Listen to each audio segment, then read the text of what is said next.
중고차 구입이 걱정되시나요? 정비딜러 영범이에 방문하시면 정비사가 동행하여 차량 상담부터 무료 시운전, 리프트 점검으로 고질병을 꼼꼼하게 체크해드립니다. 판매부터 AS까지 확실하게 책임지겠습니다. 안녕하세요, 정비딜러 영범입니다. 현 시점 가장 많이 팔리는 엔진은 가솔린 4기통 엔진인데요, 많은 분들이 가솔린이 최고라고 얘기를 합니다. 그런데 요즘 신흥 강자가 또 있는데요, 바로 하이브리드 엔진입니다. 가솔린이 좋다, 하이브리드가 좋다, 갑론을박이 많은데요, 도대체 어떤 엔진을 사야지 현명한 걸까요? 일단 가솔린의 장단점 먼저 알아보겠습니다.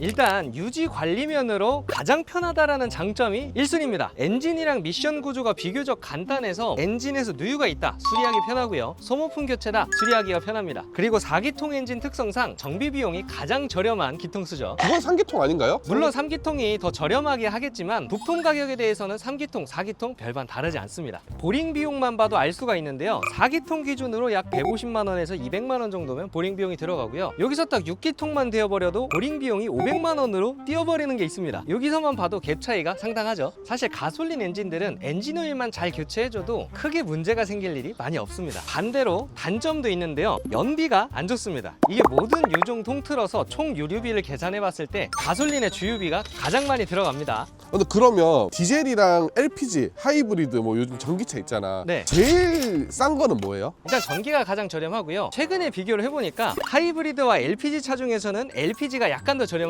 그 다음엔 하이브리드, 그 다음엔 경유, 그 다음엔 가솔린입니다. 맞아, 경유값이 많이 올라서 그게 맞을 거야 지금.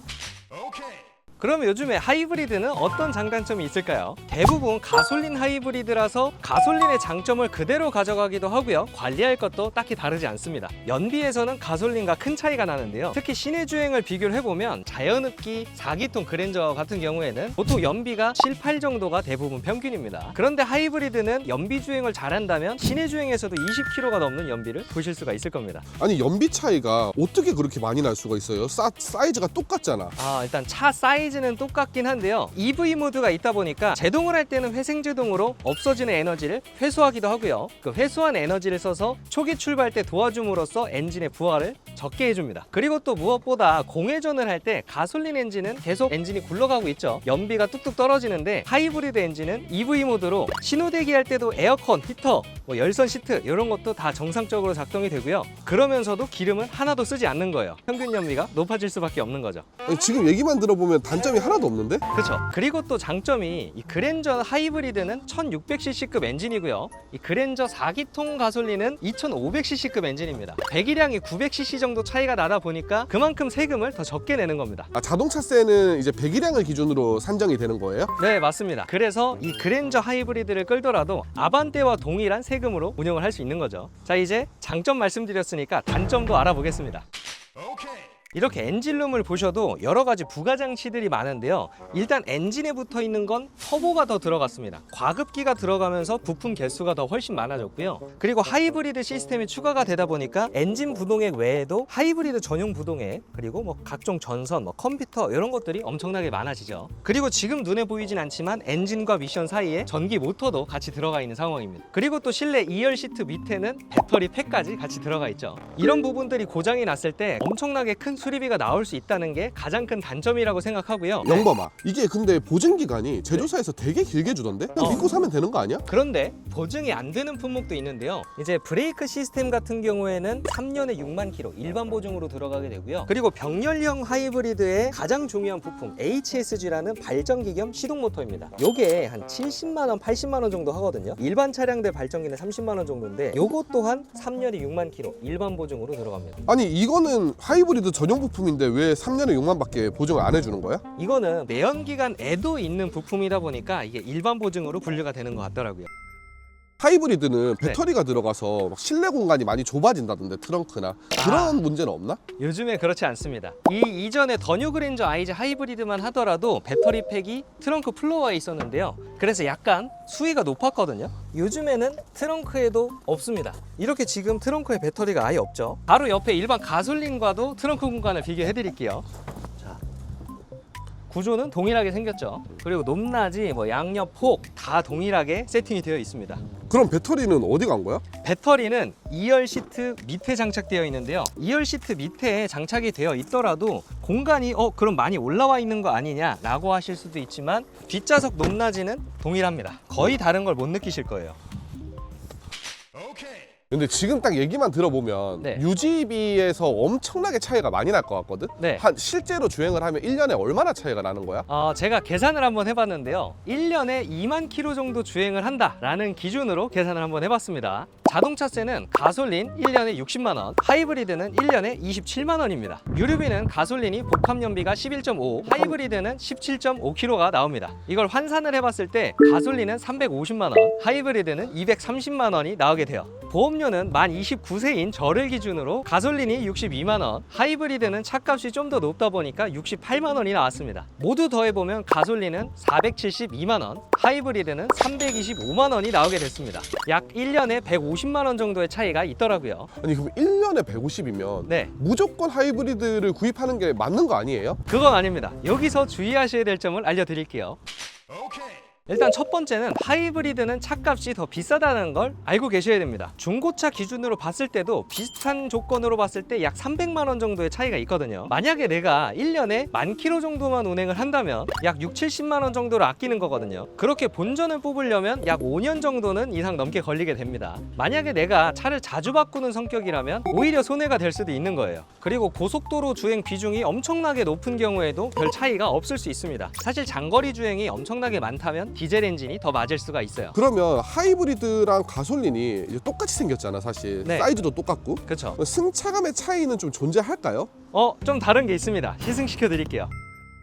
이 차량은 4기통 가솔린 엔진이고요. 8단 자동 변속기가 탑재되어 있고 RMDPS라는 신형 핸들 조향 장치가 들어가 있습니다. 4기통 가솔린이다 보니까 약간 시내 주행할 때 엑셀링이 조금 약간 가볍고 경쾌하다? 이런 좀 느낌이 들어요. 굼뜬 느낌이 들기도 하죠. 물론 수치상 마력은 이 친구도 부족한 정도는 아니지만 약간은 힘들한다?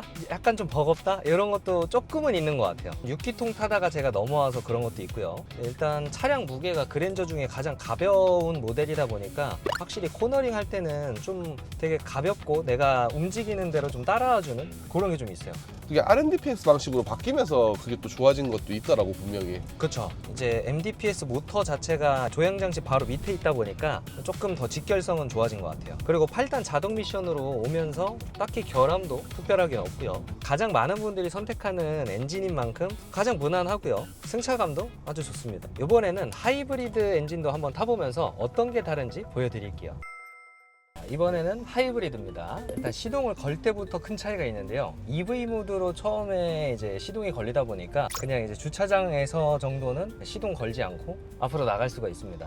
상당히 정숙하고요. 확실히 엔진이 좀 약간 켜졌나 싶을 정도로 좀 진동이나 소음은 상당히 좀 적은 편이네요. 근데 좀 네. 이전에는 네. 이질감이라고 하지? EV 모드에서 이제 내연기관으로 넘어오면서 이질감이 있는데 그게 네. 많이 없어졌다. 맞아요. 많이 없어졌어요. 원래 제 차만 하더라도 EV 모드에서 엔진이 켜지면 좀 꿀렁꿀렁 하면서 울컥울컥 하는 게 좀 있었거든요. 근데 이 차는 확실히 없네요. 그리고 하이브리드가 엔진이 켜졌을 때는 일반 내연기관보다는 기본 RPM이 높아서 엑셀 밟으면 2000rpm까지 금방 올라갔다가 기본적으로 RPM을 좀 많이 쓰는 것 같네요. 얘가 배기량이 부족해서 좀 그런 것도 있지 않나? 그쵸. 그리고 일단 기본적으로 엔진이 켜졌을 때 이 발전기를 돌려서 고전압 배터리를 충전을 해줘야 되다 보니까 일반 내연기관보다는 발전기에 대한 부하가 더 커서 RPM을 좀 높게 쓰는 것 같아요. 그리고 하이브리드는 큰 특징이 승차감에 영향을 주는 이모션 드라이브라는 게 들어가거든요. 승차감에 좀 더 좋게 해주는 그런 기능이 들어간 거라고 보시면 됩니다. 그러니까 이게 막 접지력도 향상되고 코너링도 훨씬 더 좋아지고 그렇다 하더라고. 좀 느껴지나요? 약간 더 좋은 것 같아요. 근데 좀 미묘하긴 해, 그지? 네. 이거 가지고 이게 너무 좋으니까 하이브리드 사세요 정도까지는 아니고 약간 좋은 것 같다. 그러니까 아니 일단 공차 중량이 좀 올라가니까 네. 약간 나는 타기에 느끼기에 조금은 더 묵직한 느낌이 든다라는 생각이 들었고 그건 맞아요. 그리고 저속에서도 좀 더 경쾌한 느낌이 들어. 그리고 이게 경쾌한 게 전기 모터로 나갈 때 그 악셀의 간질간질한 느낌이 아니라 그 전기차처럼 이렇게 부드럽게 쭉 나가는 그 느낌이 저는 되게 좋더라고요. EV 모드로 처음 처음에 출발하는 그 느낌은 저는 되게 좋습니다. 그리고 이제 이모션 드라이브 들어가면서 롤링도 엄청 억대가 되는 것 같더라고. 방지턱에서도 좀 자세를 빨리 잡는 느낌이 들었어. 맞아요. 그리고 여기다 프리뷰 전자 제어 서스펜션까지 추가되면 그랜저에서도 엄청난 승차감을 또 느끼실 수가 있습니다. 근데 프리뷰 전자제어 서스펜션이 네. 그 쇼바가 좀 많이 비싸나요? 그쵸. 일반 쇼바보다는 한 두세 배 정도는 더 비싸더라고요. 일반 쇼바가 한 10만 원 정도 하면 프리뷰 전자 제어 서스펜션 쇼바가 터졌을 때 교체가 필요하면 한 30만 원, 40만 원 정도도 나올 수 있습니다. 양쪽 하면 70만 원씩 하기는 하는 거네. 그쵸.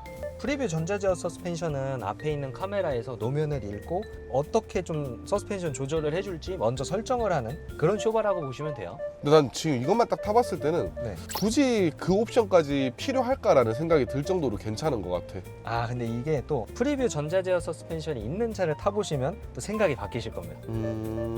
그렇게 차이가 많이 나는구나. 저는 약간 과장 좀 더 보태면 약간 G80이랑 좀 비슷한 승차감을 내지 않나 싶어요. 영범아, 하이브리드랑 가솔린은 관리 방법이 똑같잖아. 그러면 중고차 점검 방법도 똑같은 거야? 완전히 다른 것들도 몇 가지 있습니다. 일단 가솔린 같은 경우에는 점검을 할 때 누유 먼저 확인을 합니다. 디자인 커버를 이렇게 벗긴 다음에 엔진 최상단에 있는 이런 로커한 커버 가스켓 쪽에 누유가 있는지를 확인을 해주고요. 라인을 다 따라가야 됩니다. 그리고 엔진 옆면에 들어가는 체인 커버, 일단 로커한 커버 바로 밑쪽에 있는 이 캠 캐리어 라인도 잘 보셔야 돼요. 여기 있는 실리콘 보이실 거예요. 실리콘 라인들을 쭉 다 따라가 봐야 됩니다. 이런 누유나 누수가 있는지 없는지를 눈으로 다 봐주셔야 되고요. 그리고 시승하면서 미션 상태라든지 하체 상태도 점검을 해주셔야 되고요. 리프트까지 띄워서 유관 점검까지 하시면 끝입니다.